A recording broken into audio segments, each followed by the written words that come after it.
มื้อนี้เด้อทุกคนเนาะมาขุดมากซัดป่าใช่ไหม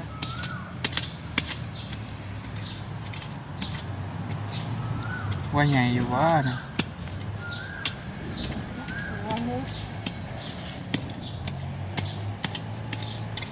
ปลูกมันใส่กบบักม่วง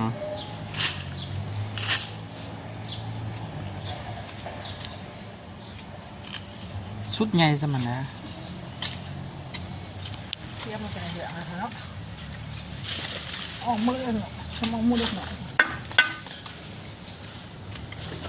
เป็นทรงๆไปไหนเนาะสมันเลยครับใส่เพียงนี่สับเอาไปเป็นหนึ่งนี่กินฟังนี่จะไปปลูกเนี่ยปลูก มันฟังนี่เลยกระซับเอานี่เตะเอาพวกนี้เลย